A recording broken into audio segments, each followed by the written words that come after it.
अंजलि का पिता अशोक एक कॉपी पेन लेकर उधार लिए हुए पैसों का हिसाब किताब लगा रहा था, तो दूसरी तरफ शादी में आए मेहमान आपस में बातें कर रहे थे कि खाना अच्छा नहीं बना।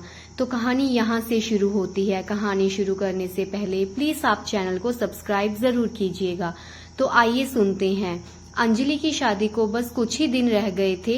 घर में शादी की तैयारियां जोरों शोरों से चल रही थी।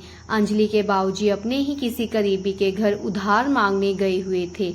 अंजलि की मां रूपाली अंजलि को आवाज लगाती है, अंजलि बेटा दरवाजे के बाहर जरा देख तो सही, तेरे बाबूजी आए कि नहीं। अंजलि भागते हुए दरवाजे की तरफ जाती है और देखती है कि बाबूजी तो नहीं आए। अभी अंजलि अपनी माँ से कहती है कि माँ बाबूजी अभी तक नहीं आए। उसकी माँ रूपाली कहती है कि पता नहीं किसी ने उधार दिया होगा कि नहीं, मुझे बहुत डर लग रहा है कि हम शादी की तैयारियां कैसे करेंगे। अंजलि बोलती है कि माँ बाबूजी सब ठीक कर देंगे, तुम चिंता मत करो। थोड़ी देर दरवाजे के खटखटाने की आवाज आती है। अंजलि भागते हुए दरवाजा खोलती है और देखती है कि बाबूजी आ गए हैं। रूपाली अंजलि को बोलती है कि अपने बाबूजी के लिए पानी तो लेकर आना।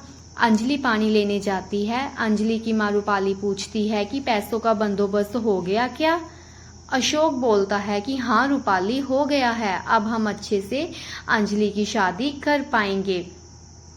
शादी का दिन नजदीक आ जाता है और जिस दिन बारात घर पर आती है तो सारे मेहमान देखने लग जाते हैं कि खाने में क्या क्या लगा है।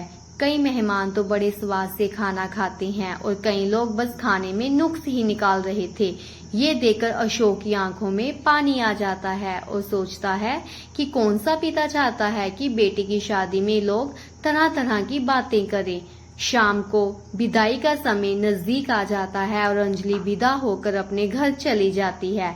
अगले दिन अंजलि के बाबूजी पैसों का हिसाब किताब लगा रहे थे कि कितना खर्चा हुआ है, किस किस को कितने पैसे बाकी देने हैं। अंजलि की माँ रूपाली कमरे में आती है और बोलती है कि कई लोग आपस में ही बातें कर रहे थे कि इन्होंने क्या क्या दिया है अपनी बेटी को, और खाने के बारे में भी तरह तरह की बातें कर रहे थे।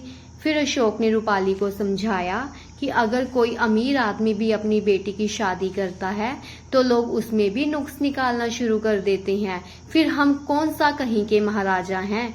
अमीर हो या चाहे गरीब, लोगों का काम है बातें करना, इसलिए हमें लोगों की परवाह नहीं करनी चाहिए और अपना काम करते रहना चाहिए। अशोक रूपाली को समझाता है कि हम अगर कुछ भी कर लेंगे ना तो फिर भी लोग हमसे खुश नहीं होंगे, उसमें भी नुक्स निकाल देंगे। समाज का यही नियम बन गया है कि जो मर्जी कर लो, लोग आपसे खुश नहीं होंगे। अशोक अपना हिसाब किताब पूरा करने के बाद कॉपी पर ही पेन रख देता है।